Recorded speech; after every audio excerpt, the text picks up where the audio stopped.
Hey, Bible students, welcome back to Christadelphian videos. And in particular, this series, It Matters What You Believe. And what we're trying to do in this series is search for the truth. As you can see, it's a Christadelphian search for the truth. There's lots of things that people talk about as being truth, but the Bible speaks about the truth, so that we give it the proper place that God gave it in his word, that this is the truth that we need to know. So we're going to look at it from the point of view, since it's a Christadelphian search for truth, from what John Thomas had to say in books that he wrote, from what Robert Roberts had to say, from what John J. Andrew had to say, and from what Thomas Williams had to say.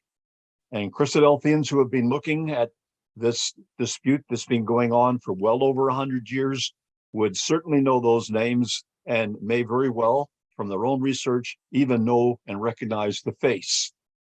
So what we want to do today is have a look at Genesis 2, verses 16 and 17. And we want to first of all identify the three positions.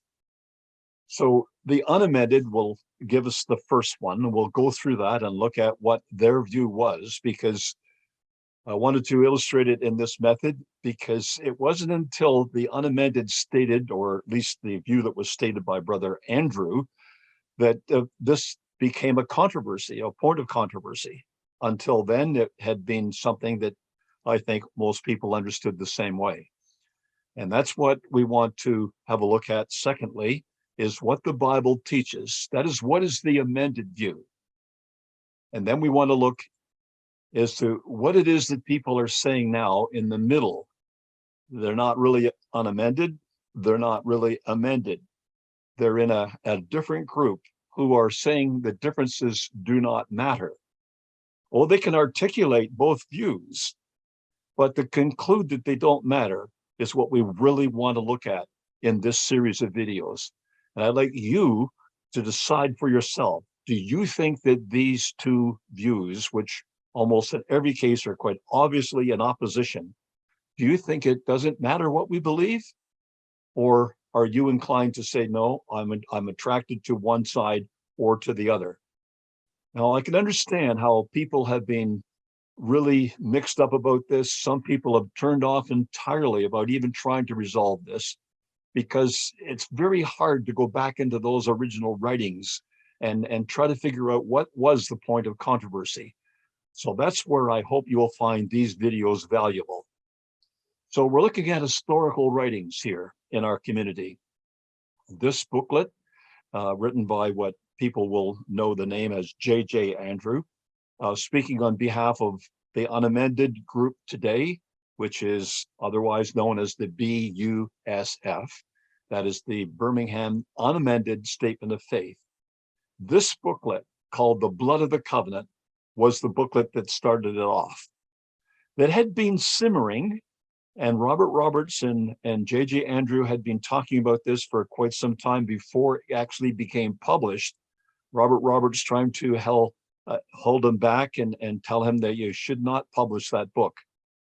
But when he did publish it, then Robert Roberts came up with a reply to it. And it was called The Resurrection to Condemnation. As you can see, it is supported by the amended, or the Birmingham Amended Statement of Faith. So that's our most important historical records that we're going to be looking at, but it's not the only ones. So let's look at this verse. And we ask ourselves, what should be our understanding of it? So in Genesis 2, verses 16 and 17, we read, "And the Lord God commanded the man, saying, Of every tree of the garden you may freely eat, but of the tree of the knowledge of good and evil you shall not eat, for in the day that you eat of it, you shall surely die." So we want to look at these three positions. One, that is the first, will be the unamended, and that's always going to be in blue. Second will be red. That will always be the amended position. And then the third one is properly gray. It's in between. So let's look at what J.J. Andrew had to say about it. Now, that's coming right out of this book, The Blood of the Covenant, which is in print today, and you can obtain that booklet. We will mention a little later on about how you can obtain it if you can't find a way. But I really think it would be better if we did see where these views are coming from. And so I'm going to be quoting page numbers, and if you want to keep track of it, you will see what he said. So this is just the gist of it. Like, you may think, well, that's only one sentence, maybe not even a full sentence in some cases, but look at what it says. That this idea of surely die now meant to J.J. Andrew, but it didn't mean initially that way, because he had written about these things for quite a number of years, I think up to 20 years in Christadelphia, without ever saying this. But when it came to writing the Blood of the Covenant, corruption doubtless began immediately after the disobedience, but that did not fulfill the threatened death. Now, when I read that for the first time, I was really quite amazed that anybody would say that, because it seems to me to be quite obvious from the text that corruption did begin immediately after disobedience, and even J.J.A., Brother Andrew, otherwise, did say that as he in this very quote. But he then talked about a threatened death. And I thought, whatever does he mean? A threatened death. And what it seems he means is probably picked up by this other little section here, which says that the penalty due for sin under the Edenic and subsequent dispensations is a violent death. And for this reason, Christ, who had to undergo that penalty, suffered a violent death. Now, it's very important that you make the most of this, because you can see that Brother Andrew did make the most of this. He's starting his theory in Genesis, and he's carrying it all the way into the New Testament as the reason why Christ suffered a violent death. Now, I can't be sure in his own mind which came first. Was it that he was reading Genesis and it came to the point of view, well, that wasn't the threatened death? Or was it in the New Testament and he was trying to understand why Jesus had to die such a violent death? It may be in a combination, but this is what he wrote about the meaning of Genesis 2, verses 16 and 17. There was something called the threatened death. Well, what do we make of this idea of the threatened death, except that this must have been the communication that God had with Adam and with Eve, that if you if you sin, you will die. Now, he doesn't say anything more than you will surely die, so we have to make it out of that phrase. But Brother Andrew was making more of it. He was saying the threatened death and the comments that God made right here was that he should die a violent death that day. And you see, it leaves us with our mouth open a little bit, like, how would you get that out of the text? Because that's not what happened. So keep that as we advance through this.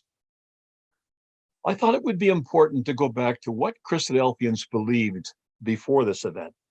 And here we are reading Alpha's Israel. Now, Alpha's Israel was written a long time before this. It's almost 40 years before this. And Alpha's Israel has been a flagship book when it comes to what Christadelphians believe. And it's been used by many people to find the truth. I had a look at what people were saying about it in the 1850s as the book got out, and people were discovering this as just a new way of looking at Christianity, and they welcomed it very much. Not everybody. There were some pastors that wanted it burned and banned, etc., but it was really a book that was causing some waves. Well, John Thomas had this to say, and this is the 14th edition. There's your page numbers. This was not a sentence to be consummated in a moment, as when a man is shot or guillotined. It required time, for the death threatened was the result or finishing of a certain process, which is very clearly indicated in the original Hebrew.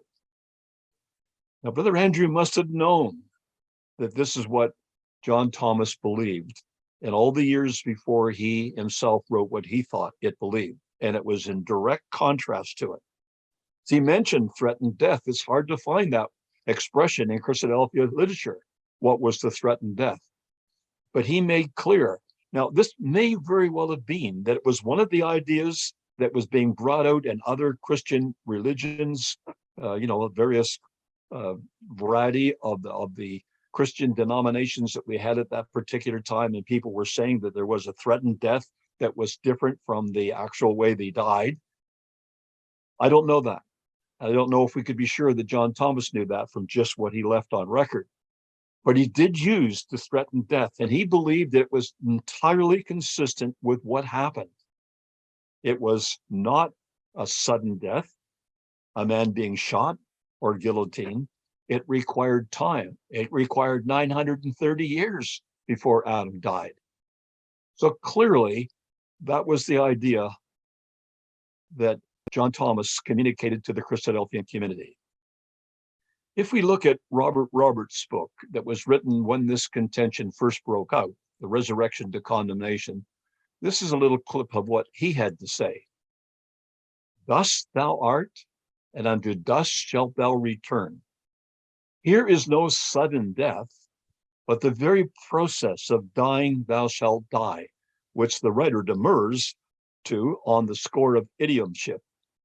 Now, that last little phrase there, he's talking about Brother Andrew, and he's saying that Brother Andrew didn't agree with this because he felt it was just an idiom of the day. And you may notice that if you have a King James, that the margin does suggest that it was an idiom. Dying, thou shalt die was another way of saying shall surely die, implying clearly to John Thomas that there was a process involved and it wasn't something that was to happen immediately. Now, I think you can see that the two views are clearly set out in this. So what are the present day views on what the threatened death was? Now, I want you to understand, I've tried to contrast that by putting that in white, on what was the threatened death, because that would be what God told Adam and Eve. That would be what Adam and Eve would be expecting. It was the threatened death. What did they understand that God meant by that? So, yes, the unamended believe it was a violent death on that very day. That's what should have happened. And the amended believe it as a dying process that started that very day. Now, you will notice in the little quote that we gave you from what Brother Andrew stated, that he believed that they did start to die that day, but it wasn't the threatened death. And that's something that you can't afford to miss, or you really get confused by this argument. What was the threatened death? What did Adam and Eve understand by God saying, on the day you eat of that fruit, you shall surely die? And that's what we mean by these two little phrases at the bottom and of what they're teaching. So what do we make then of people in the middle who say the differences do not matter? Could we say that it doesn't matter whether the violent death was to occur on that day or a dying process was to start on that day? They're very, very different. And it's so different that Brother Andrew went all the way through the Bible with that understanding. And you will see as we go through these passages how this was a foundation principle for him, what it meant when God says you will surely die. And you will see how that the amended community is held firm to what this idea of a dying process conveyed. But people today and people in other generations have also made the same idea that the difference do not matter. Now, I believe my own personal idea about this is that those who don't think the differences matter don't really understand the differences. They really haven't got down to reading what Brother Andrew had to say and what he made of it. And if they understand the amended position, well, they don't really understand why it is in contrast with the statement that was made by the Brother Andrew and held by the unamended community. You see, and that won't come out really strong until we look at the other passages, and you'll start to see that Brother Andrew had then to reinterpret other passages. He never got the explanation that this was the root of it from that verse or the verses that he will bring up in the New Testament. But when you go back through, when you go back through his arguments, you will see that that was the foundation of his argument. So let's just read again some of the points associated with these two ideas. So I'm just abbreviating J.J. Andrew with J.J.A. J.J.A. did acknowledge that the Adam and Eve started to die at the time of their sin. So he did acknowledge that. So you see, he's locked into, but that wasn't the threatened death. His teaching that God had intended they should die a violent death was an insertion of his opinion about the text. Like, you have to account, well, how did he get this idea? And I've had to, in many cases, as you will see as you go through our various verses and our various videos, that Brother Andrew did this more than once. It may have been that he was just so sure of himself on this that he just asserted it. But to a person reading it for the first time, it looks like he's just coming up with an idea. Like there is no substance to it from that context. I'll just leave it with you to decide for yourself how we should take that. His contention meant that God had to change his mind about the threatened death. Now, have you ever stopped to think of that? Because if God's threatened death meant to Adam and Eve that they should have died by a violent death and they didn't, then God changed his mind. God said something would happen and it didn't happen. It's one of the parts of this argument that's worth thinking about. If God did change his mind about the threatened death, then the serpent told the truth because Eve continued to live. You see, this is a black side of what Brother Andrew was saying. If you're now going to say that God changed his mind, which where do you find that equivalent to any other place except that God made it obvious to the person at the beginning that there were conditions associated with what he said. If you do this, then I will do that. But in this particular case, that was not what happened. There was a certain communication between him and Adam and Eve. And Brother Andrew picked it up with the phrase threatened death. And if God changed his mind that it was first of all to be a violent death, and it wasn't, it was to be a death where they continued to live, then the serpent was right. And that's a major problem for this understanding. See, this was not an idle remark made in passing by Brother Andrew. This idea became a pillar of his theology. And we can't pass it off as, well, everybody makes these little mistakes when they're saying things, explaining things, and that's all. No, not in the case of Brother Andrew. When you go through the blood of the covenant, it was a pillar of his theology. So a violent death on that very day, no, that didn't happen. And we have no evidence from the text that was supposed to happen or that it was the threatened death. Brother Thomas and Brother Roberts. Well, Brother Thomas, who knew Hebrew very well, stated that surely die involved a process. There is nothing in the Genesis account to indicate that the threatened death was anything other than what happened, which was a process. So it's quite consistent to say that with what Genesis itself says. The context supports it. Our God, who knows the end from the beginning, was not surprised by what happened. He knew that they would sin. Like, that's a red line we don't want to pass over, to say that God was surprised that Adam and Eve sinned. God has foreknowledge of not only what Adam and Eve would do, but how he would overcome it with the death of Jesus Christ, and how ultimately everything would be taken care of in the kingdom age. And those living at that time, well, it would be a matter of God would be all in all. And that's God. He knew all those things before this event.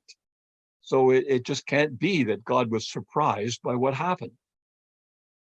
So God, who cannot lie, we're told that clearly in other passages of the scriptures. But the serpent is the father of lies. We're told that clearly in John chapter 8. And he was justly punished by God for what he had said. See, all these things are at stake in that record. If it's not true that God really meant that they would die a slow process, but that he really meant they should die by a violent process that day, and that was communicated and understood by Adam and Eve and understood by the serpent, then the serpent was right. They didn't die that way that day. I really think we've got to think about these things. So 27 years before this controversy started, John Thomas wrote clearly what Amended still believe today. The Amended group have not changed from that. That what God meant in the surely die was a dying process that started that day. And interestingly enough, also acknowledged by Brother Andrew. Doesn't matter what you believe then. Can you really say, well, you know, you can take one view or you can take the other view, it doesn't really matter? Well, it doesn't matter to God. The positions maintained by Group A and Group B are obviously in opposition. Like to say that that doesn't matter is almost to deny that they are in opposition. Our God requires us to worship him in truth. Jesus was careful to tell us that when he was addressing the woman at the well. And he told her that God insists that we must worship him in spirit and in truth. So we struggle for the truth here, the truth, not for some in-between ground. I don't think there can be any middle ground or softness on whether surely die spoke of a sudden violent death or a process of dying, because of what that interpretation means to the rest of the Bible, as I think we will come to see as we go through these future videos. Being a new foundation idea at the time, its acceptance by some was destined to divide Christadelphians, and it did. Because Christadelphians at the time would not buy into what Brother Andrew had to say. Now, I must admit, there were a lot of people in between at that time who maybe didn't understand really what the dispute was all about, didn't have the time, didn't maybe have the ability, or maybe worsely, didn't have the interest. So yes, you can see a middle group in there most of the time of Christadelphian history. Those who do not reject J.J. Andrews' idea of the threatened death accept it. And that's what I believe we must look at when we come to dealing with the issues of the day. If you're not prepared to say, I reject what Brother Andrew had to say in his opinion about the threatened death, and no, I can't really say that. Well, if you can't really say that, then you're really accepting it. And if you accept it, then you're really saying it doesn't matter what you believe. But I believe it does matter, and I hope that if you've looked at this video and thought your way through it, you will also agree that the differences do not matter is the position that we cannot take. It does matter. And that's what we hope to conclude as we go through each of these scriptures. When we see what is believed on both sides, we can look at the gist of it. What is the thing that we had to agree or disagree on? And I hope it will help many of us to understand to a greater extent what were the differences so that we can properly assess where we belong. In our next scripture text, we want to have a look at Romans chapter 5, verse 12, with the little phrase, all have sinned, and see what's made of that by both sides. I think some of these things are bordering on being incredible because it's just so little and yet so big in the way it has affected the whole community and affects our understanding of the gospel message and of what God really believes we should be doing about it. So I thank you for watching. I ask you to consider making a comment if you can, if you'd like to, so that we could follow it up if you want a further explanation or just whether or not you agree. That will certainly help us as we proceed through these next 15 videos. Thank you for watching, and may God bless your study of his word.